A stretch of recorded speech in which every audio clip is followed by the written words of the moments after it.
Good evening, good evening, good evening, and welcome to Couch Conversations with the Doctors, where health is wealth. Of course, you know this program is for informational purposes only, but we are here to provide great health information for you. So remember to come on in, come on in, come on in, and share,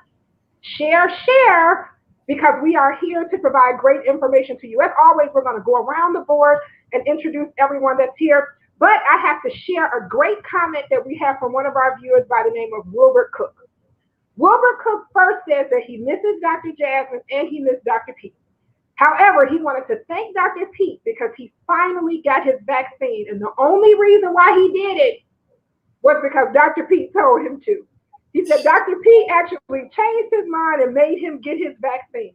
He held me on Saturday for about 30 minutes telling me how important Dr. Pete is to him. So, Dr. Pete, we want to say thank you to Wilbur Cook from the Cook County Assessor's Office for getting his vaccine, but also knowing that he said he believed in Dr. Pete, and that was one of the reasons why he did it. So, Pete, if you can take over and everybody can go around. Hey, I see we have our guests popping in here with us. Hey, so Sister Bonnie, who is here with us, if you can go right ahead and start everything, I'll be right back. Doug, you want to go ahead and... Sure. I'll tell everyone that I'm really grateful that I was getting the opportunity to be here. I'm a congressional fellow, retired physician. I've been working in the representative's office for about 15 months. And I'm going to try and answer your questions if I can. Great. Dr. Mason, the one and only, the guru. Oh no, don't start, please. Please. He's humble. You got no beef.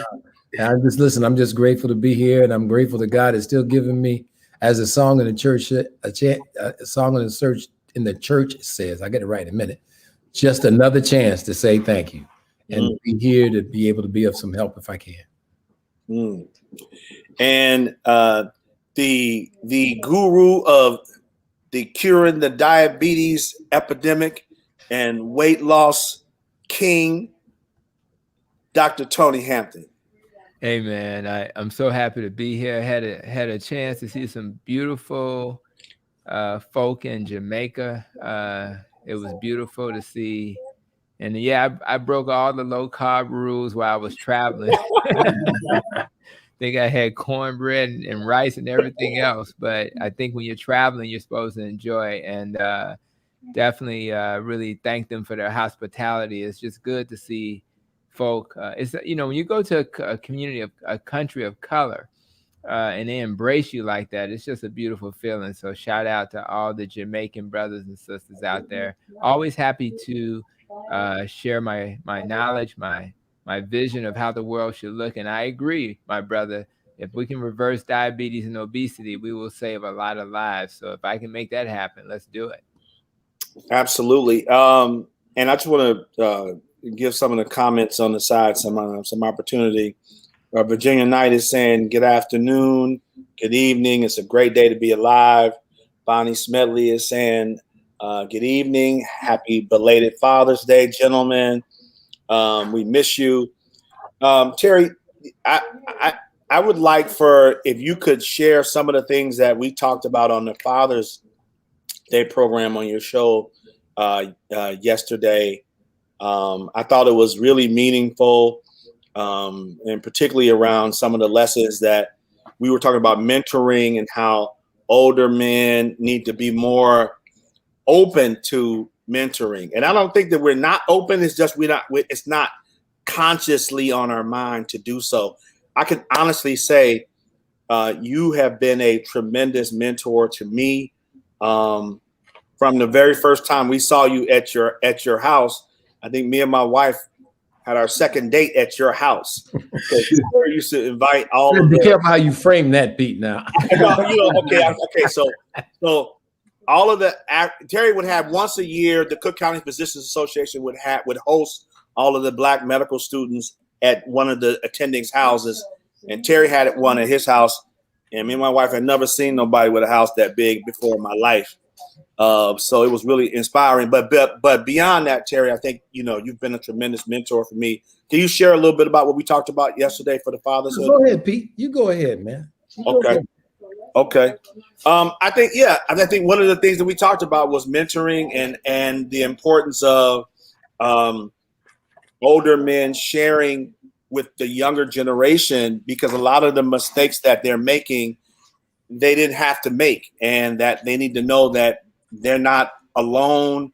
They're not, I think that's part of what we're seeing in terms of the violence is out of fear. Is fear that someone else is going to hurt me. So I got to be more menacing than the next person. And so we get this sort of menacing behavior out.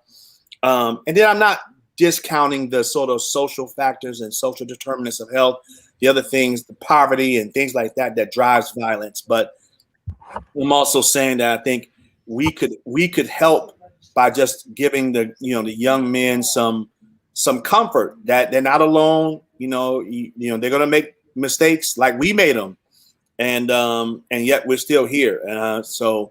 But I know, Dr. Hampton, did you want to share anything coming from the west side of Chicago? Yeah. Yeah, right. I would have my West Side hat on right now if I could.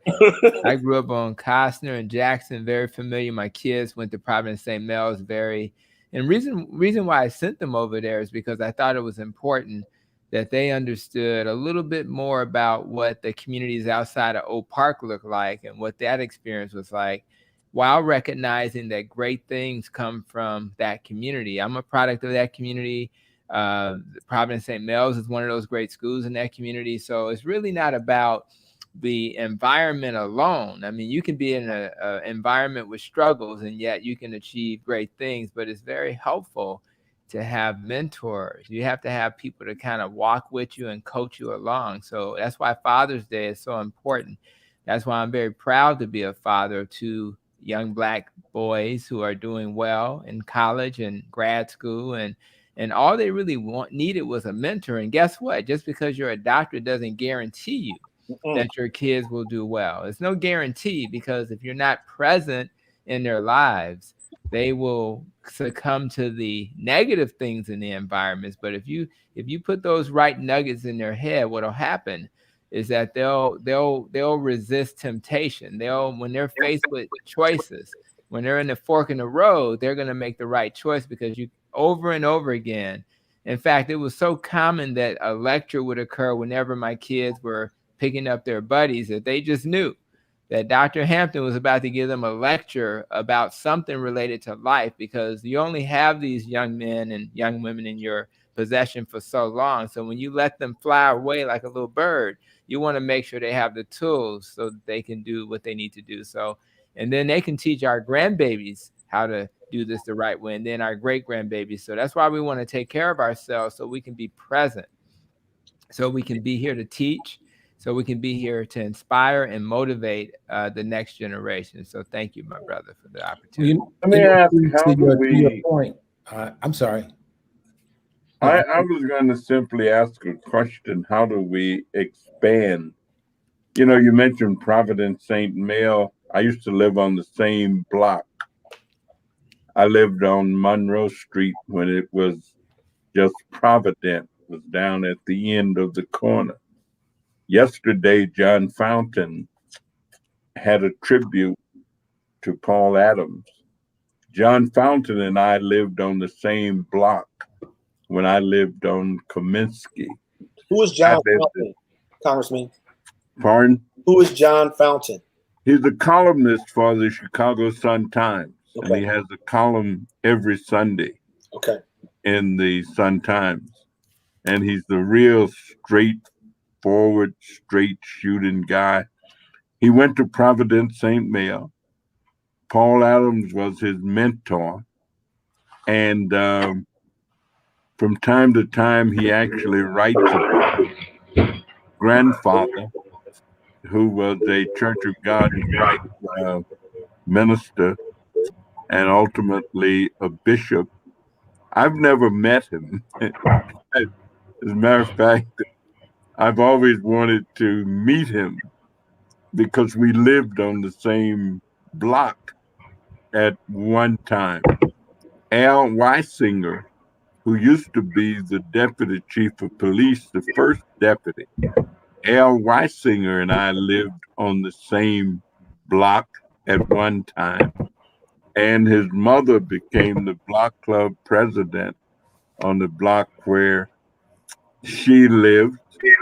And so you get these individuals who somehow or another manage to wiggle, worm, or do whatever their way out of situations that many people think are just untenable. I mean, I hear people, especially do I hear young people, are people who feel that life has dealt them a raw deal. And I tell them that everybody that I know struggled in their way. I don't know anybody that had a fair deal. I don't know anybody who that life for them was a crystal stair. I don't know anybody who had wealthy parents. I don't know anybody who went to college prep schools when they were kids and had all of the things that they wanted. There are some of those people, but even the ones that I know who did, they just got kind of lucky and fortunate, and somebody had a little avenue.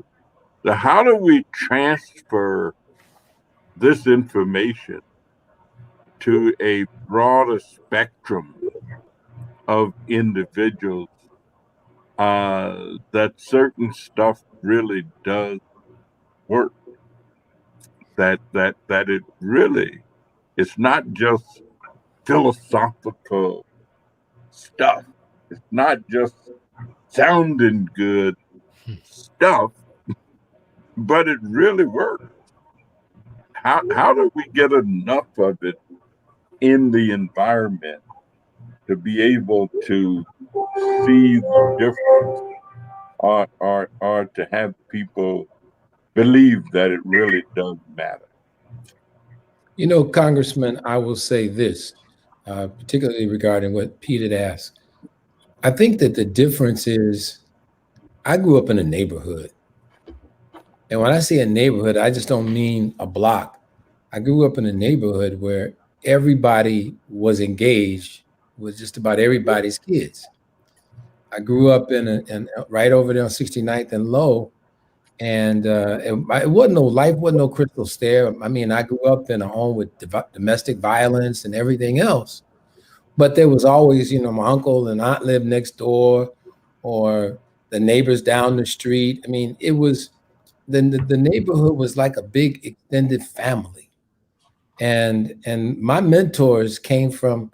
There was a guy by the Mr. Joseph Bingham who was from Meridian, Mississippi, who opened up the grocery store. He and his brother opened up the grocery store across the street. And at age 13, I went and started working in that grocery store. Mm-hmm. And Mr. Bingham was a man who, you know, most of the people I knew in my family and most of the neighbors, most of them, if they had a 5th or 6th grade education, that was a lot. And so Mr. Bingham was the first Black man I ever heard speak properly. And I wanted to emulate that, you know. I mean, I thought that was cool, that this is a man who could, you know, who know how to conjugate verbs and things of that nature. And I'm not denigrating anyone else, but it's so important. You know, Judge Pincham said, you can't be what you can't see. And that's true. You know, that's really, really, really true. And lastly, I have to say 2 things. One, we went to schools in our neighborhood. Every morning, all the kids walked out the house. Everybody went in mass down the street. The patrol boys and the crossing guard lady guided us across the busy streets. We all went to the same school together. We all came back home. We played together. And we had one teacher specifically that I recall, Mr. Lewis Wright, who was my 6th grade science teacher. And many teachers at that time held extra curricular activities on their own in the school. They weren't paid for that, Mr. Wright, but he was a science teacher. And that man taught science that was at the college level. I didn't know it then, but long as you could understand it, he kept going on and going on. He never said what grade. He just made sure you can understand. So it's a long-winded answer, Congressman, but it's not an individual. It really does take a village to raise children.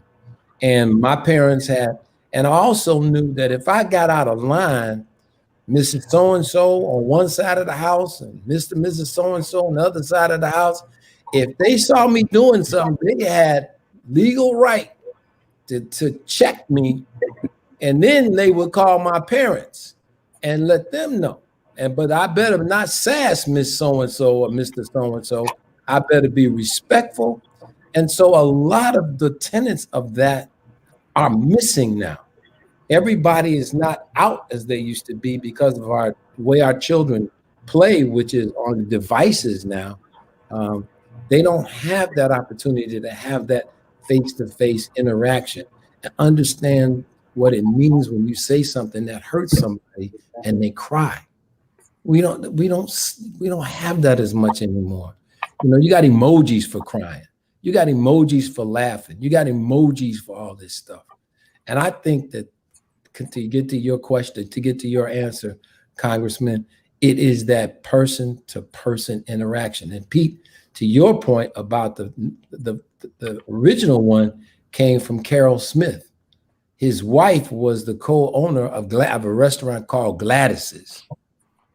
And he had that first big old house in Hyde Park I went into. I had never seen anything like that in my life.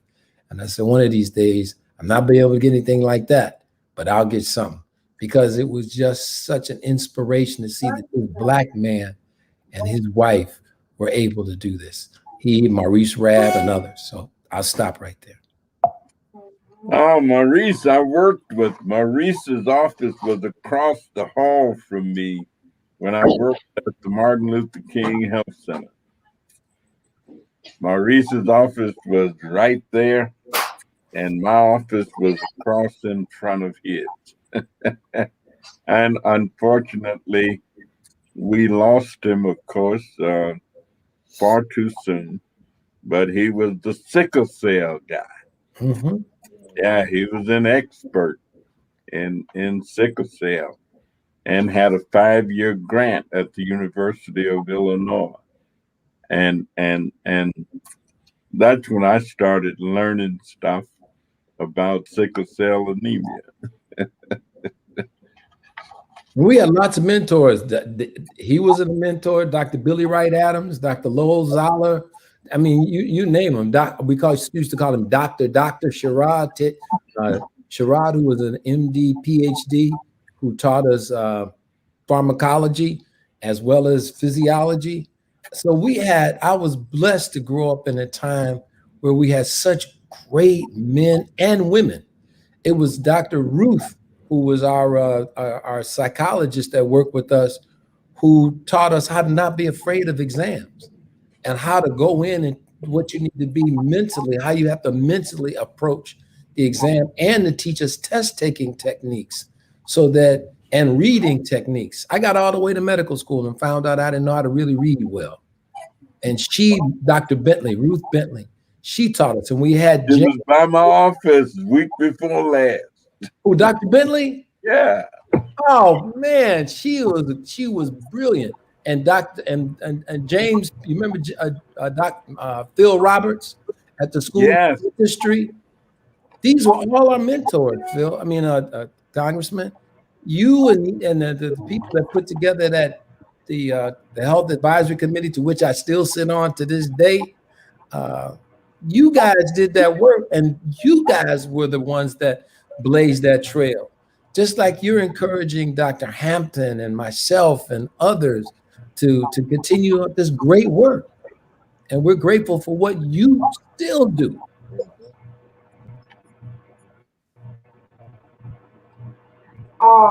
This is simply fantastic. Lorenzo Burton says, good evening, gentlemen. Curtis Jones says, good evening, everyone. Lorenzo Burton says, West Side forever. Dorita Johnson says, good evening. Sister Bonnie says, yes, we did. What a community. And Dorita Johnson says, absolutely. Mary Ballinger says, good evening, everyone. Good to see you. Donna Hall. Hey, Donna Hall. Our favorite postal person, Donna Hall, says good evening and hello everyone. And to Linda Johnson, she says good evening everyone once again. One of our very and we have to say happy birthday to our very own Dr. Tony Hansen. So happy birthday, Dr. Hansen. Happy birthday to you. Dr. Hampton, when's your birthday? It was on the 18th of June. Okay. Yeah. Mine is tomorrow. Oh yeah, that's what I'm talking Your about. birthday is tomorrow. It's tomorrow. Well, happy birthday in advance. Got some Geminis in the house. Yeah, Geminis. All right. So our first question of the evening says, what wellness test should I have?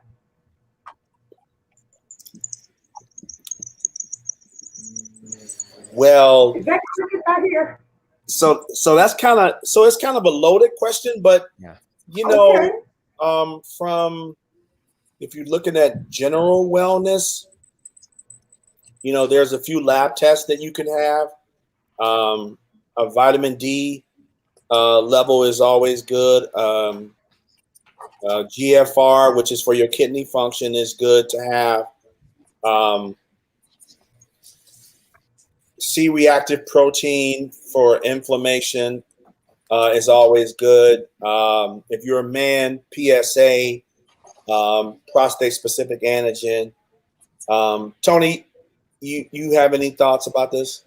Yeah, I mean, it's definitely a loaded question because it depends on, what age you are and, what risk factors you have. But in general, I would say the first thing, the way I look at it is this way: what kills people, right? Mm-hmm. And so you think about heart attack and you think about stroke; those are blood vessel diseases. So you want to have some way to assess that. And then you start thinking about cancer. So that's that PSA. Those are the pap smears and the mammograms and the colonoscopies. You want to have a way to assess that. And dementia is also, for a lot of people, a blood vessel disease because you can get vascular dementia where you have clogged arteries. You can also get Alzheimer's where it may be more of an issue with too much inflammation over your lifetime. As women get older, men get older, you want to think about a bone density test.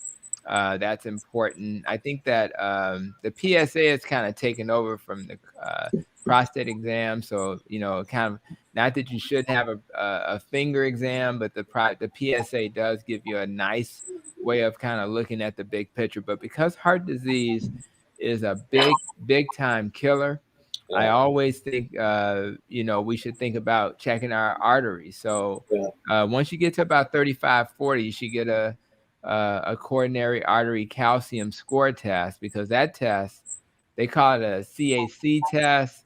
I know within our health system is only a $49 test. The bad news is they don't cover it. The good news is it's just a $49 test, and it'll let you know if you get a score of 0. It'll let you know if you're at risk for having a heart attack. Another test that we don't order like we should is a fasting insulin level. That's probably the most important test you can order that we don't order, because a fasting insulin test will tell you 5 to 10 years in advance if you're at risk for diabetes. Why does that test work so well? Well, because your pancreas, your body is beautifully created by the man above, man or woman above. And what your pancreas does, that's under your left rib, is your pancreas will make the insulin to lower your blood sugar level. So when we do that test, we only measure what's in your blood. And so what happens is if your pancreas is working well, it'll keep the number normal for years, and you don't even know that you're on the verge of diabetes. So all clinicians, all patients should be asking for a fasting insulin level. If it's elevated and your blood sugar is normal, that's the canary in the coal mine. It's warning you that it's coming. So, and all you have to do at that point is reduce the foods that increase your blood sugar. Hey, Dr. Hampton, does that go up? Does the fasting insulin level go up before the A1C? So let's say your pre-diabetic patients, isn't that the canary in the gold mine? In the coal mine? Or does the fasting insulin level go up even before your A1C does? I think that the A1C level and the fasting they're going to be along the same lines in terms of it's not going to be a huge difference, a huge discrepancy between those two. So I don't think that it'll be a significant enough discrepancy for you to. So, but why do we like an A1C? Because it does. There are times when I think I look at it this way: your blood sugar can be variable from hour to hour, day to day, depending on when you ate it. But with the A1C, it's a 3-month test, and it's going to look at the blood, the glucose that's on your hemoglobin, which are your red blood cells. So that test is better because it'll look at a longer period of time, and you can't cheat it as much. However, if you've been maintaining your blood sugar levels because of your insulin level being high, it's still going to be normal. But it is true that if you say, well, what's the best test? Well, the insulin for me is number one. Number two will be the A1C, because again, it'll probably go up a little bit before the glucose, and then the last one is the fasting. At the end of the day, when it comes to what's killing the most people, it's probably diabetes and obesity. So if we can get ahead of that, and guess what? The obesity increases the risk for the diabetes. So it's all the same disease. So those tests are critically important, particularly in communities of color where, they say by 2030, 50% of the population will be considered obese, not just overweight, but obese. Well, we're already there for communities of color. So I would argue that by the time we get to 2030, not long from now, considering we're at 2021, so in 9 years, I would argue that, we may be at 80% for communities of color for diabetes and obesity. So we really got to take this very seriously. And I'm glad they asked the question, but you would eliminate most of the diseases you worry about will go away if you actually eliminate this problem with diabetes and obesity. So that's the beauty of it. You can kind of knock out all of these stones in just throw one stone in the water, and it's just like the water. It's everybody else is going to benefit. Your risk for cancer will go down. Your risk for dementia will go down. Your risk for a heart attack or stroke. Your risk for all of those things will fade away just by simply focusing on lifestyle. So that's why we yell and scream every Monday night to focus in that direction. And I would say, Pete, it's interesting because you guys gave the right clinical doctory answer. But the thing I would ask is, how much water do you drink in a day? Are you drinking any water at all? I'm not talking about stuff that has water in it. I'm talking about water, because most of us do not drink enough just water every day. Number two, are you sleeping when you go to bed at night? How much sleep are you getting? Because many of us don't get enough good sleep. I mean, we can't tell if we are actually going to REM sleep, but we don't get enough sleep. Number three, how are you handling your stress every day? Are you upset most of the day? What's your environment like in your home and the places where you work?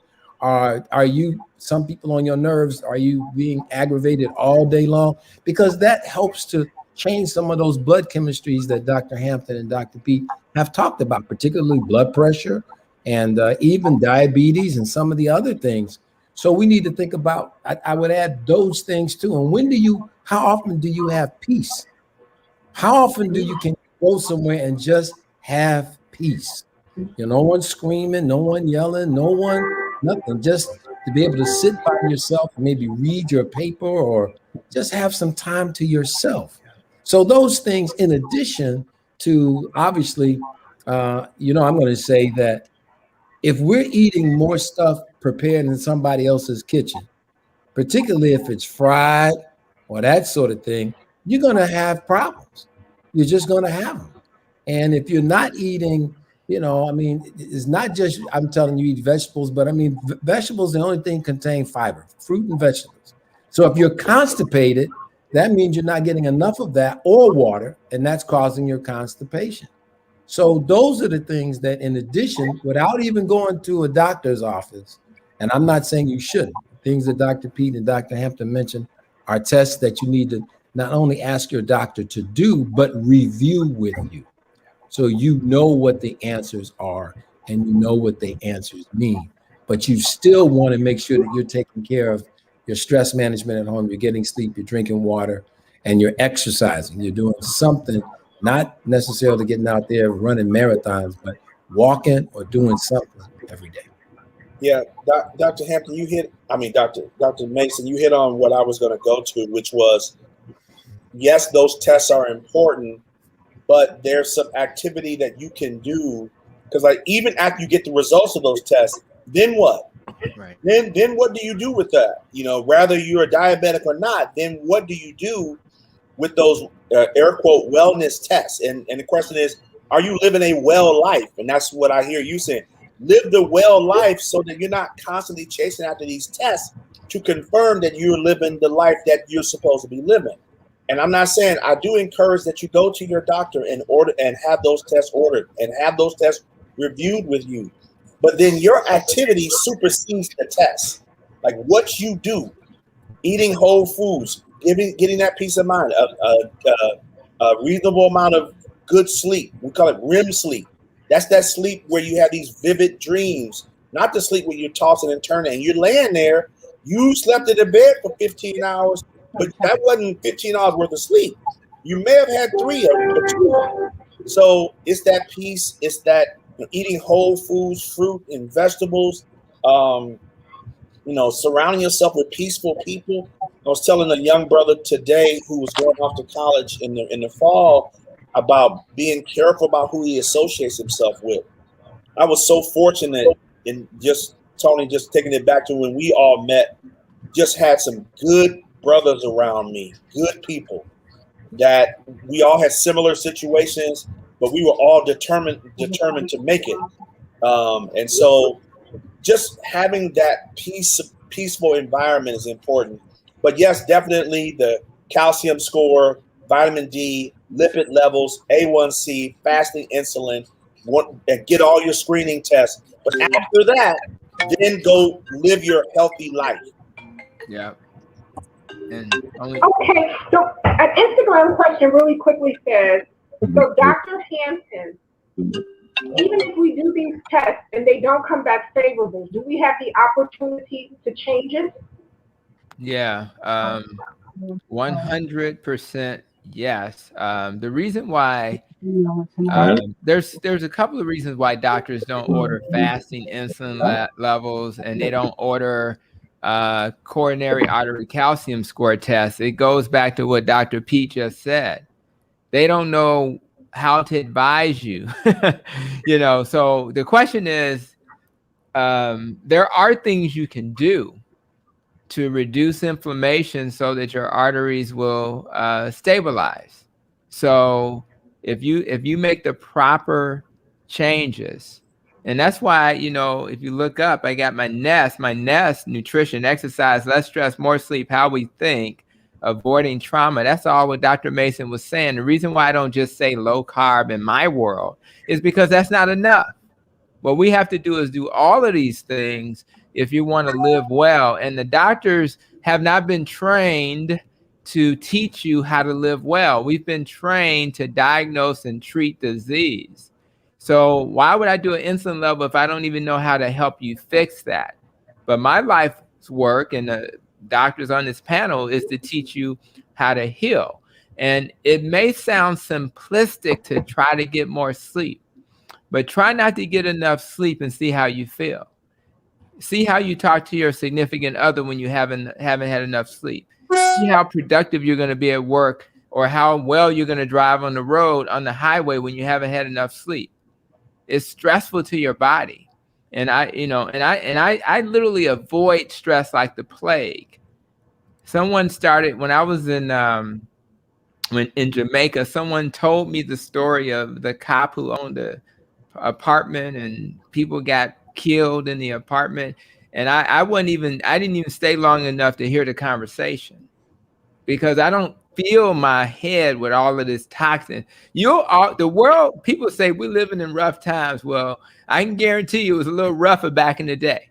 It was a little rougher. So rough times have always been before us, but if you keep consuming stress, you will not live a long life. You will not be healthy. You're not going to feel well. So we have to think about all of these things and teach our clinicians how to help our patients. And again, we were not taught that, so I don't blame the clinicians. I just know that my life, my patients' lives, my family lives are different because I figured out that, yes, sleep's important. Reducing stress is important. Not eating processed food is important. And I think that if we, and then this is the funny part, the foods that we do eat that are healthy are delicious. They just taste really good. So it's not like suffering at all, but it's hard for you to not, understand that if you haven't experienced it. And I just ask everybody that's really wanting to feel good, look their best, feel their best, just give it a chance. And I just hope that we continue to provide resources for people so they'll know how to do these things. I just want to add what I call my 10 causes of life. And these are 10 causes of life. Number one, and we mentioned some already, drink water. Nothing substitutes for water but water. Not pop, not juice, not Kool-Aid, nothing substitutes for water but water. Number two, exercise your body, your mind, and your spirit. So you got to move your body, but exercising your mind. You got to read, try and learn something new, expose yourself to other things. And however you choose to deal with your spirit, whether you pray or meditate or whatever you do. Number three, avoid addictive substances and behaviors. So we got things that we can be addicted to, but we got behaviors that we are addicted to that sometimes follow or even precede these substances. And behaviors also, you've got to look at, if you keep hooking up with the wrong person, it may not be the other person. It may be you. And there may be something about you that you're not aware of that makes you seek out that kind of person. That's a whole nother topic, maybe one night. And of course, eat fruits and vegetables. Then be sexually responsible. Be sexually responsible. I mean, you can get some bad stuff from intercourse now. I mean, HIV, papillomaviruses, all kinds of stuff. The other thing, you need peace in your life. If you don't have peace anywhere, you are in trouble. If you've got nowhere to go where you can be at peace, that's another thing. The other thing next is love. I mean, love is a very important part of our life. Yep. And I don't mean like somebody. I mean somebody you truly, truly love. And I don't mean anybody, the first person that comes along. Next one is spiritual harmony. I don't care what you call it, but somehow you've got to get in touch with that inner person that helps you. And one of the other ways you do it is the next one is sharing. Help other people, not for any other reason other than just to do it. Not looking for anything back from it. And lastly, trying to live in your God-given purpose. If you find out what it is that, and if you meditate it, you pray on it, and you look at the things that, some of which that are good, that come so natural to you, you don't even think about it, that might be your purpose. And if you live and walk in that purpose, you'll be surprised how much more of a fulfilled being you'll become. That is simply fantastic. You should hashtag some of those so I can repeat them to myself once again. Linda Johnson says, I am enjoying eating so much better along with walking. Thank you, doctors, so much. Curtis Jones says, preach. Barbara Ivy says, thanks for educating us on so many levels. My sister friend Melanie Winston is here. She says, definitely be mindful consuming negative talk. Janice Henry asked a question. She says, is there any truth to detoxing your liver may bring your glucose down? And I know Tony will have something to say about this, but what I try to say is don't tox. If you don't tox it, you won't have to detox it. I mean, we've been talking for months on this show, and we've talked a lot about the things that you could do that will not toxify your liver. One of the major toxins that people engage in is alcohol. That's a toxic substance. And there are others that do the same thing, certain foods that we're eating that are creating toxic situations. So I would say, You know, I don't believe people. There's no point if you to go through a quote unquote detox if all you're going to do is retox after your detox. But let me ask, how do you work on gossip? I mean, I notice that there are people who just thrive off gossip. They just gossip, gossip. And sometimes I listen, and the stuff they be saying about people and all those kind of things, they're not true. So what's wrong with people who do that? Yeah. What kind of illness is that? What? You know, Congressman, I was just thinking as you were talking, and I think one major thing that is probably going on is they're trying to avoid thinking about something about them, right? So if I have something that's on me, let's say I'm not the smartest person in the world, or I have a gambling habit, I'd rather occupy my time and space dealing with that person's problem. Maybe it's true, maybe it's not true, but I don't want somebody looking at me, or even worse, me looking at me. I don't want to spend 1 second, because that's the hard work. The hard work is holding up the mirror and saying, I'm overweight. Hold up the mirror saying, I don't I'm not well in relationships. So they'd rather point the finger at somebody else. He gambles too much. He sleeping around on his spouse. But turn the mirror around. What are you doing?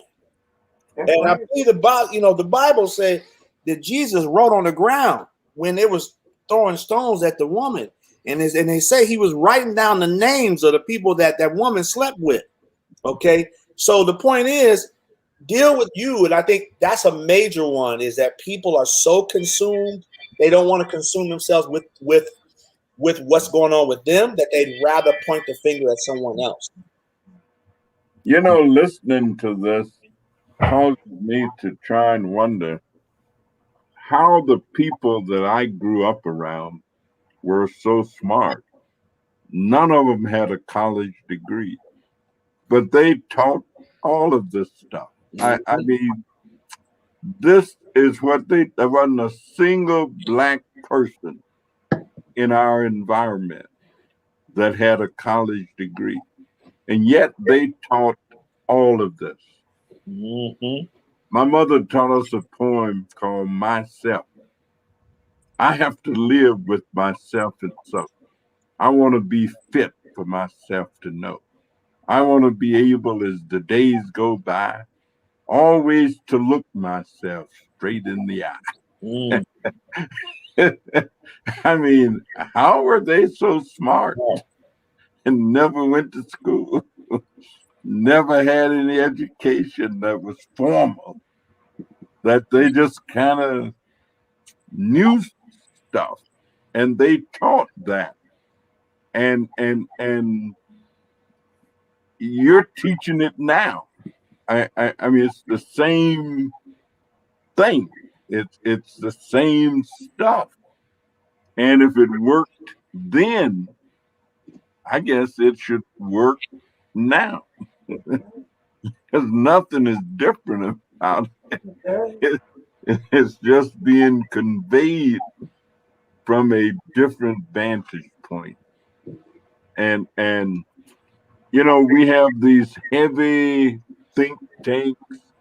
We have people who make millions of dollars thinking up what is supposed to help and what is supposed to change situations.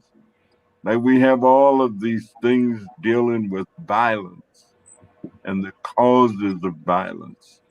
And why are people so, well, a lot of people create and perpetuate violence because they're unhappy.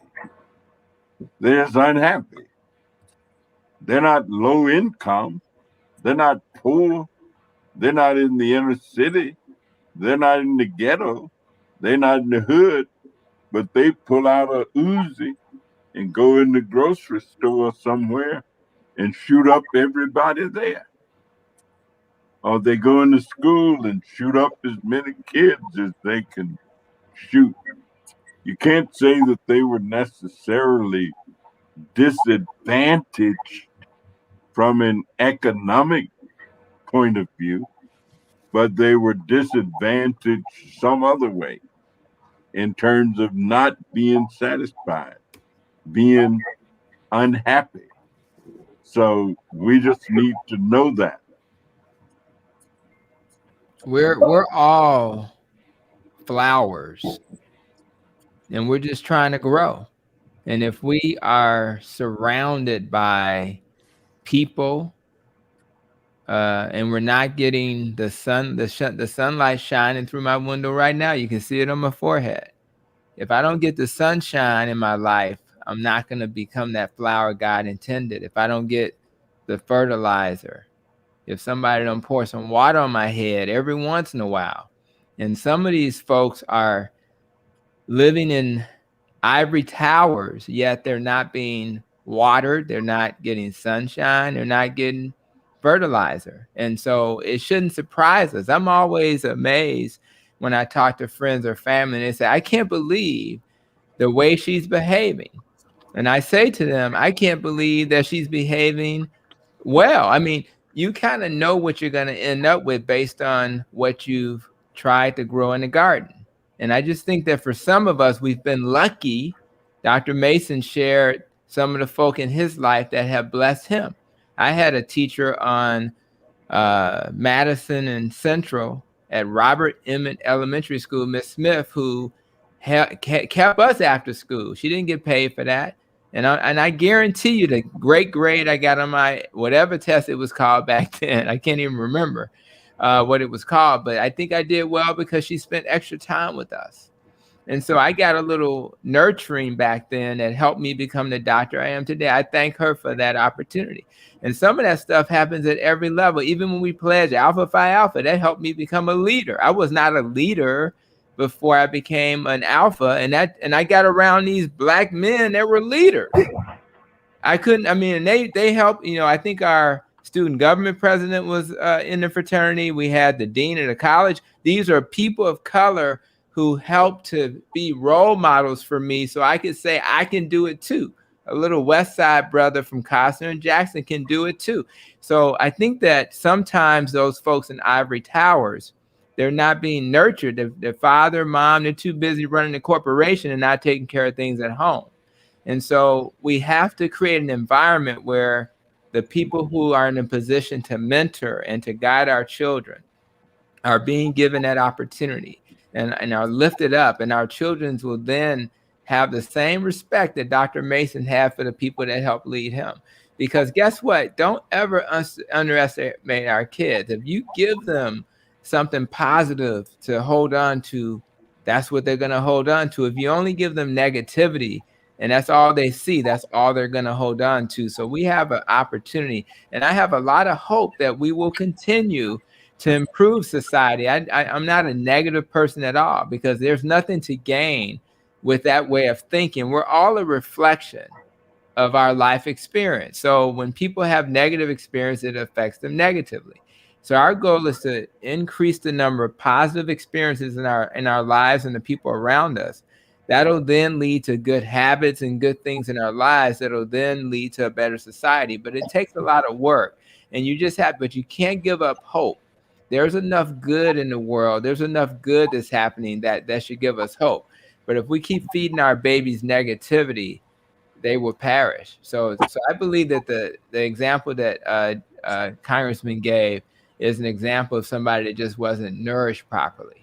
But most of us have an opportunity to do something for somebody else in our lives. And that's what I would ask anybody listening to do.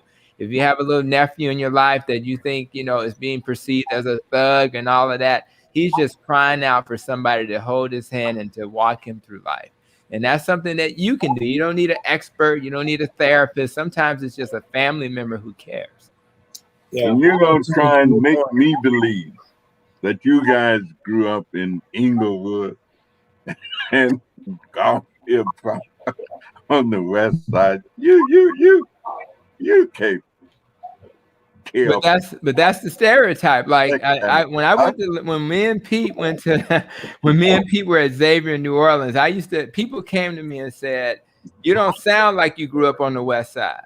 You don't sound like you're from Chicago. What kind of statement is that? But guess what? There are good people on the West Side and South Side that are raising their babies the right way and are going to be successful. So it's about making that, and that's what we have to show society. We have to let society know that this is normal. It's not abnormal. Yeah. What you the crazy stuff is what's abnormal, and it's only a small percentage of the community that were not nourished properly that are doing the crazy stuff. But guess what? The majority is not. That's not the majority.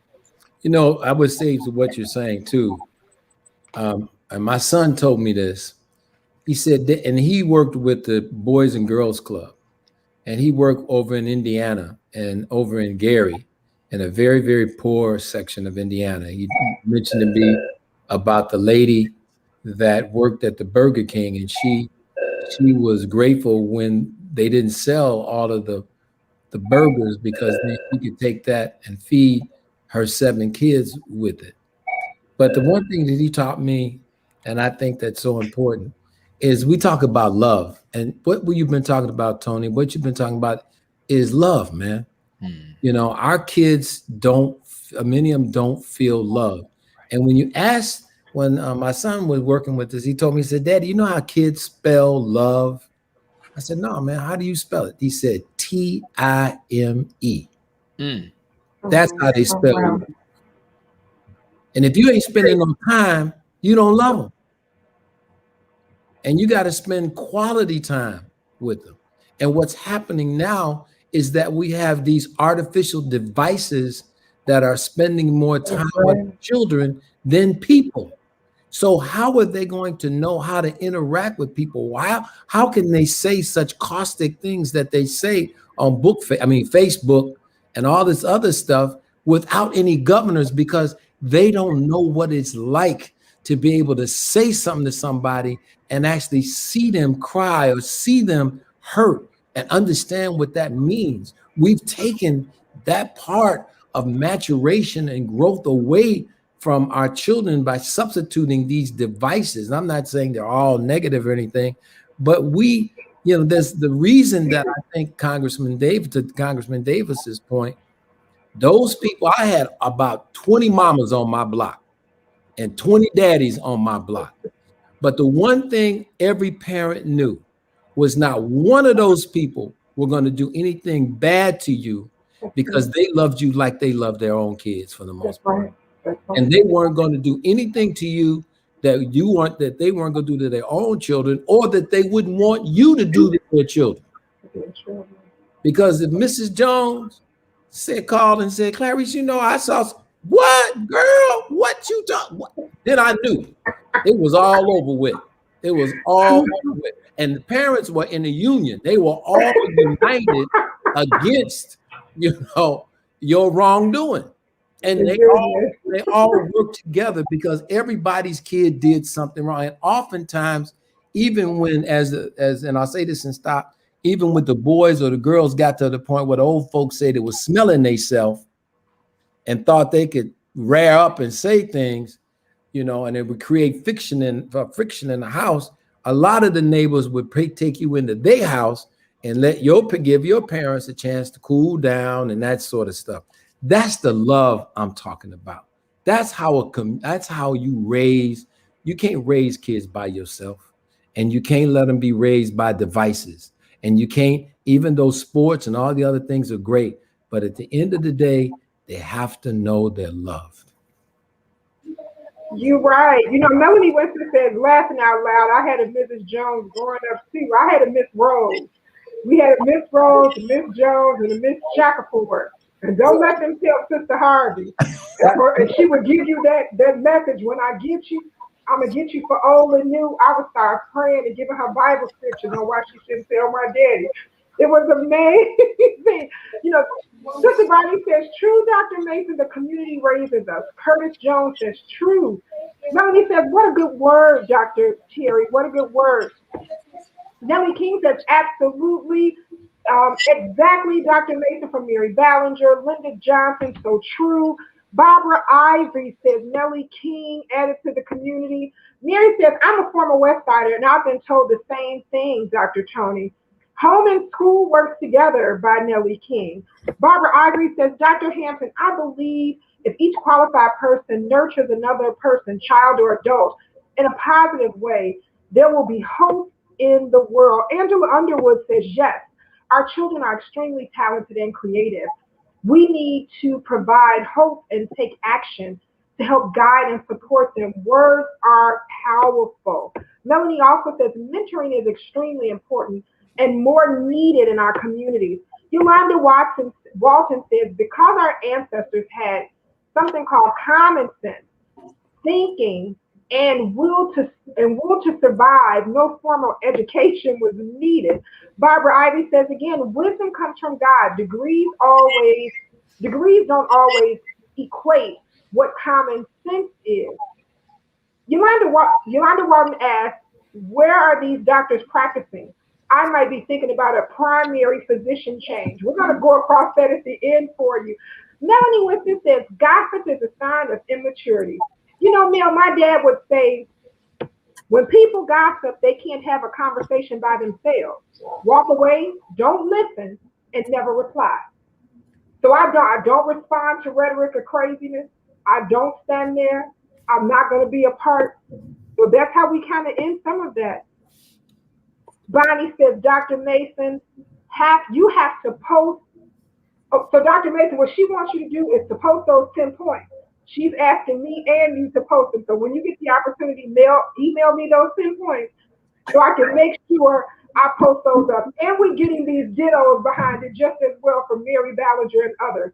So make sure that you give me those 10 points.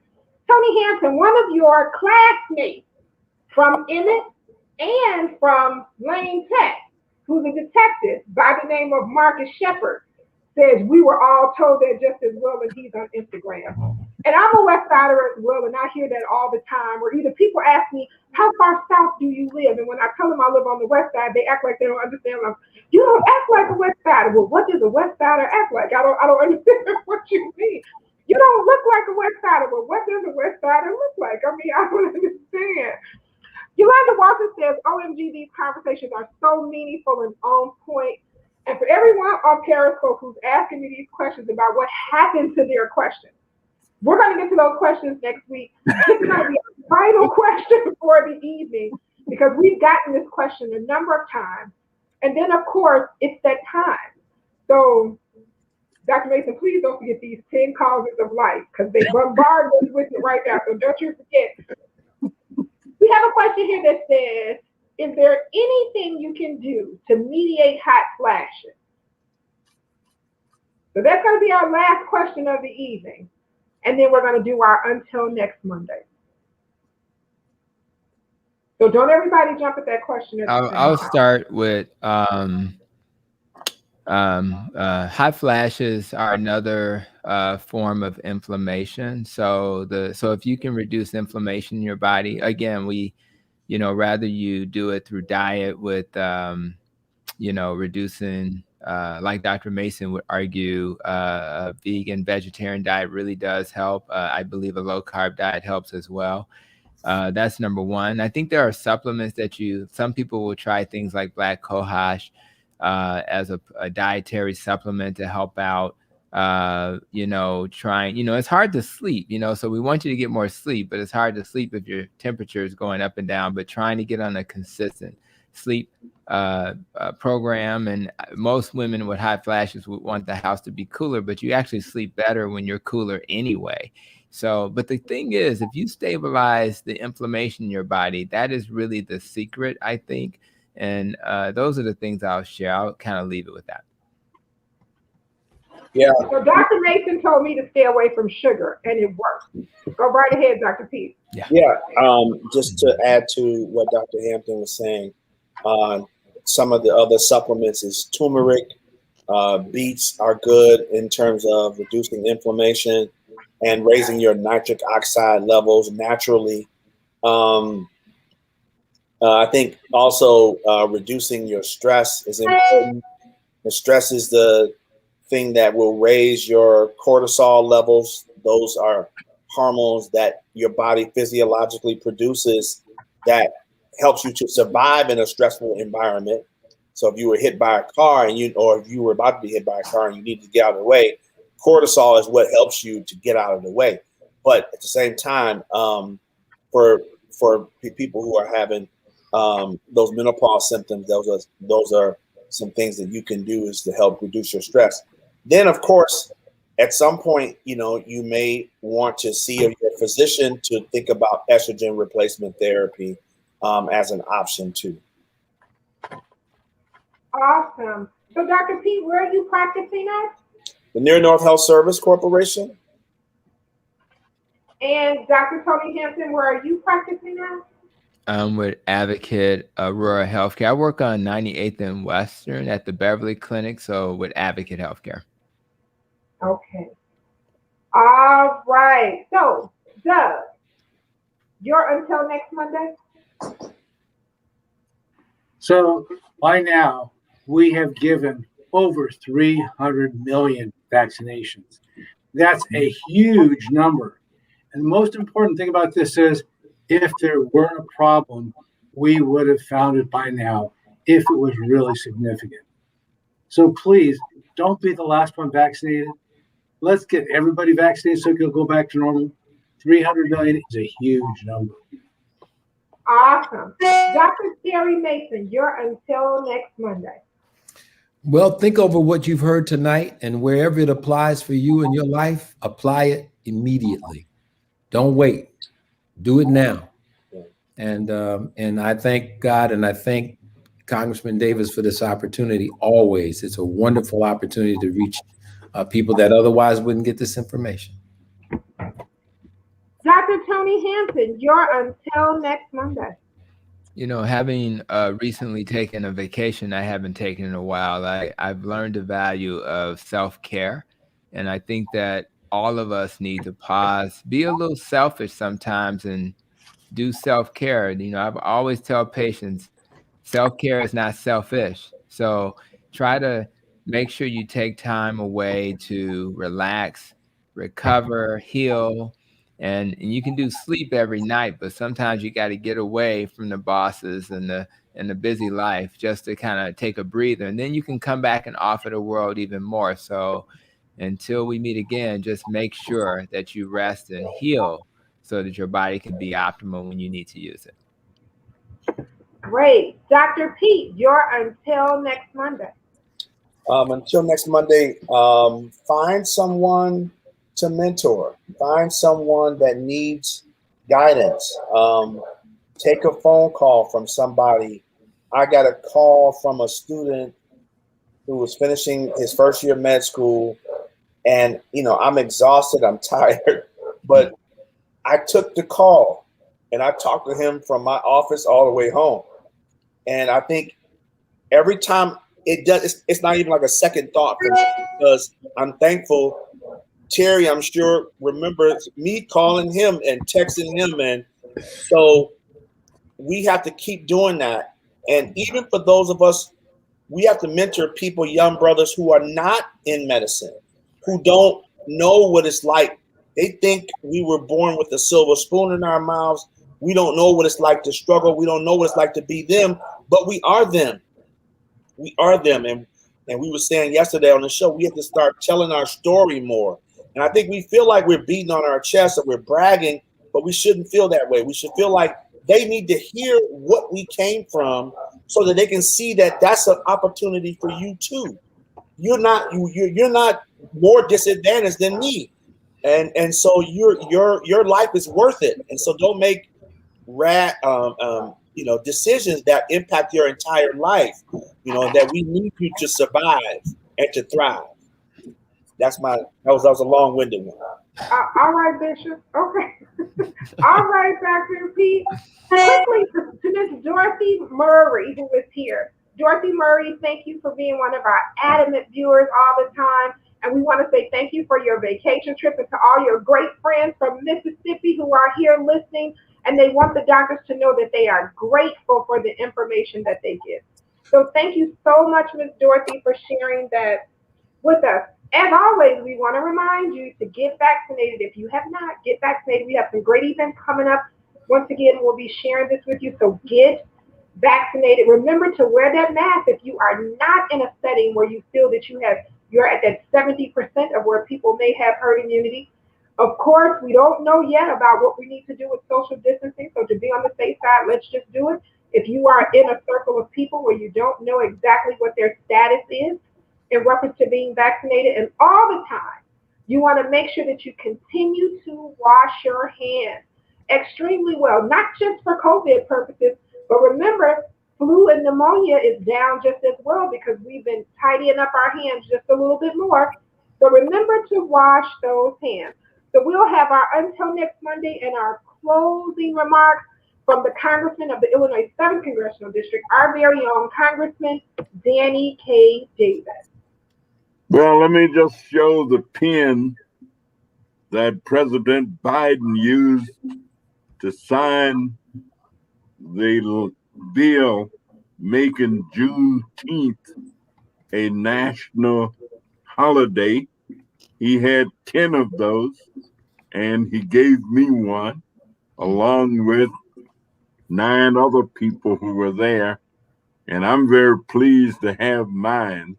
So I am cherishing it, saving it. Some people think it's just symbolic, but it just means they don't understand history. Right. That's all that I can say. If they think it's symbolic to celebrate the most horrific policy and practice that this country has ever had ended, if that's not something to celebrate, then I don't know what is. And I urge them to go back and read the history of chattel slavery and what it was like in this country. So, yeah, I don't think it's a panacea for anything, but it is something to be aware of. And so I thank the president for giving me that pen. I may run out of pens. When I ran for the city council, I lived at 4512 West Jackson Boulevard. I had no idea that there was a smart little black boy down the street going to Emmett Elementary School who was to become a tremendous physician. So it just goes to show you, you never know. You oftentimes around giants, but if they're in holes, you think they're midgets, and you get them out of the hole, then you recognize that they're not midgets. they are giants. And so I want to thank all the giants we've had in this discussion this evening. And I wish we could just learn. Until next week, find some low-income person that you know. Because today was Child Tax Credit Day. And there are 36 million families with children who are going to be able to experience either $300 for each child that they have, or $250 for each child if they fill out the proper documentation.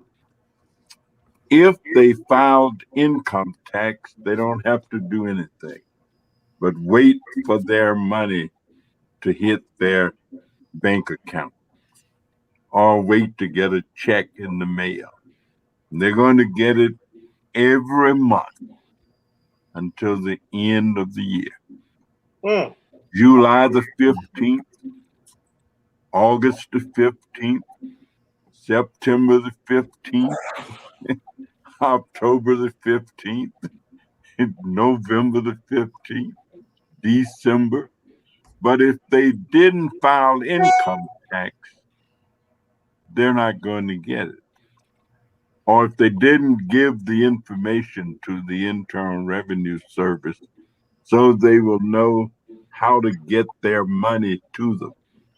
So if you know anybody who earned less than $75,000 a year, if they're single, and $150,000 if they are a couple and have children under the age of 17, this money is theirs. It's theirs, and all they've got to do is give the appropriate information to the Internal Revenue Service, and they will get it. So if you know anybody like that who may not know that it's theirs to get, tell them. I'm telling everybody that I can think of, don't let this money go to waste. It's a part of the rescue plan that we passed in the United States House of Representatives and the Senate, and President Biden signed it into law. Now, money is not a cure for all things. But the blues singer said, the best things in life are free, but you can give it to the birds and bees, because I need money.